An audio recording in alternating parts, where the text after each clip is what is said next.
అంటే నేను ఎందుకు చెప్తున్నా అంటే 1000 నుంచి 2000 కంటే ఏమనుకుంటారు ఎవరన్నా, ఏదో 10th క్లాస్కి 1000, 1500, 2000 అనుకుంటారు.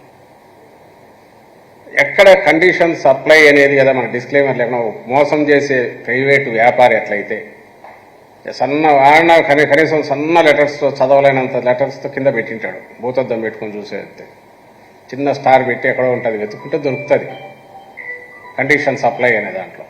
ఈయనకు అది కూడా ఉండదు, అసలు అర్హులకనే మాట కూడా అన్నాడు. ఎందుకంటే ఎలాగో ఇచ్చేది కాదు, మొత్తం కొట్టు దాని కింద కొట్టేస్తే అదే సరిపోతుంది. మొత్తం ఎంతమంది ఉంటే అంతమందికి ఏం రాసుకోమంటాడు. నమ్ముతారు, మోసపోతారు. ఇప్పుడు నమ్ముతారు, మోసపోతారని ఆయన అనుకుంటాడు. 14-19 మధ్య నేను యూత్కు సంబంధించే నేను చెప్పాను.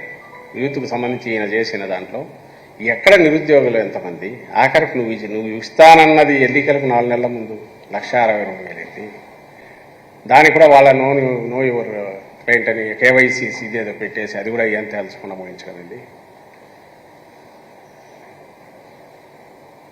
అంటే నువ్వు ఏ బాధ్యత నీకు లేదు, you are not answerable, responsible to anything. నువ్వు చెప్పిన దానికి కూడా అనేది as if you have right over the state, హక్కు ఉంది అన్నట్టు, ప్రజలదే బాధ్యత అయినట్టు నిన్ను ఎన్నుకోవడం అనేది. ఎన్నికలు వచ్చేసరికి హడావుడిగా ఏదో హామీలు పెట్టడం, ఆ తర్వాత మళ్ళీ వాటిని చాప చుట్టేసి కట్టగట్టేసి పక్కన పడేయడం. మీరు అదే కాదు, ఎన్నికల ముందుకు వచ్చేసేది ఆ పుట్లో రేషన్ కార్డులకు సంబంధించి పెన్షన్ జగన్మోహన్ రెడ్డి గారు నాకు గుర్తుండి 17లోనూ ఎప్పుడో అనౌన్స్ చేశారు, మేము వస్తే 2000 చేస్తాం. పోనీ నీకు లేదా ఆలోచన, అప్పుడైనా ఇమ్మీడియట్ అరే ప్రతిపక్ష నాయకుడు అన్నాడు అన్నారు కదా. 2018 తర్వాత అప్పుడు మొదలుపెట్టి ఆ తర్వాత జనవరిలోనో ఫిబ్రవరిలోనో 2000 అనేది అది చేసి అంటే 2 నెలలు ఇస్తాడు. నేను ఇచ్చాను కదా అంటాడు అప్పుడు వచ్చేసేసి. అలాగే రేషన్ కార్డుల పెంపు 5-6 నెలల క్రితం వరకు ఆయన వచ్చేంత వరకు 39 లక్షలే ఉన్నాయి. ఏది ఎన్నికలకు ముందు కరెక్ట్ జనవరికో ఫిబ్రవరికో అప్పుడు పెంచాడు. 39 లక్షలది 50 లక్షలు, 45 లక్షలు, 50 లక్షలు జనవరి ఫిబ్రవరికి ఎట్లా అవుతాయి? అంతమంది ఎలిజిబిలిటీ ఎటువంటి వాళ్ళు ఎట్లా వస్తారు?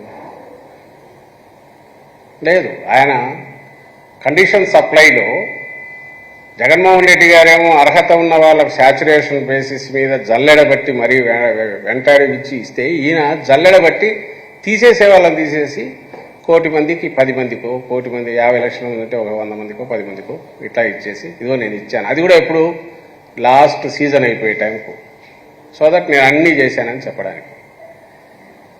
ఇంత ఓపెన్గా బ్లాటెంట్గా బరి తెగించి కంటిన్యూస్గా నేను మోసం చేయగలను అనుకోవడంతో పాటు 2-3 సార్లు మోసం కూడా చేశాడు కాబట్టి మళ్ళీ ఆ ధీమా పోయినట్ల అనుకుంటే నాకు ఈరోజు ఇది కనిపించింది.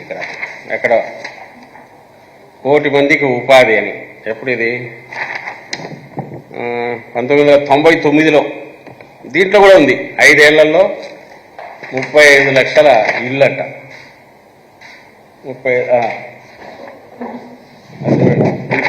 99 ఈనాడులో బ్యానర్. అప్పుడు రామోజీరావు ఈయన తీసుకొచ్చి కూర్చోబెట్టినాడు. ఎన్టీఆర్ను కొడిచేసి ఫస్ట్ ఎలక్షన్స్ 4 ఏళ్ళు ఎన్టీఆర్కి వచ్చిన పదవి తను అనుభవించి 99లో ఫస్ట్ టైం వచ్చినప్పుడు 1 కోటి మందికి ఉపాధి, 35 లక్షలకు ఇల్లు, 35 లక్షల ఇల్లు కట్టించాడా? ఈయన లెక్కలుగా చూస్తే ఈ వేళకు అసలు రాష్ట్రంలో జగన్మోహన్ రెడ్డి గారు అసలు 14-19 మధ్య ఈయన నేను చేశానంటే నిజమైతే 31 లక్షల ఇళ్ల స్థలాలు ఇవ్వాల్సిన అవసరం ఏమొస్తుంది జగన్మోహన్ రెడ్డి గారికి?